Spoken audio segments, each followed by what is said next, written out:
My name is Robert Carmichael and I'm the author of this book, When the Clouds Fell from the Sky, a daughter's search for her father in the killing fields of Cambodia.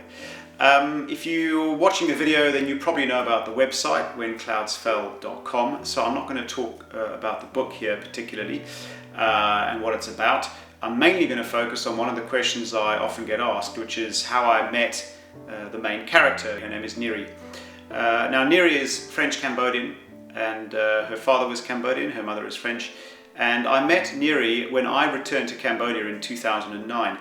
Early 2009, I was back there to cover the trial of a man called Comrade Ouk, who was the Khmer Rouge's security chief. He was about to go on trial at the UN-backed War Crimes Tribunal in Phnom Penh, and I'd gone back to Cambodia to cover that trial.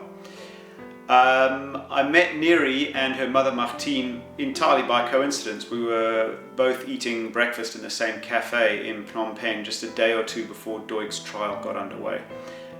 We happened to be sitting at adjacent tables and we got talking, and I heard about their story, about what had happened to Neary's father, Martine's husband. So over the months of Ouk's trial in 2009, Neary and Martine would come and go from Cambodia.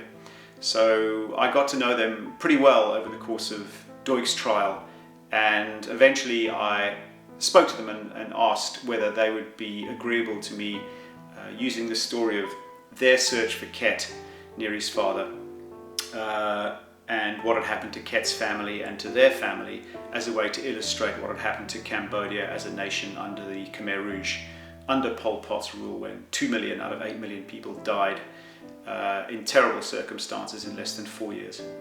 The only way to tell a story like Cambodia is really, in my view, is to use individuals' stories to illustrate the bigger picture.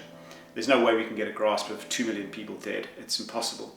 And so focusing on the life of one person, Ouk Ket, Neary's father, and using that story and the story of his family's search to find out what had happened to him was the best way I felt I could bring the story of Cambodia's terrible years under Pol Pot to a wider audience.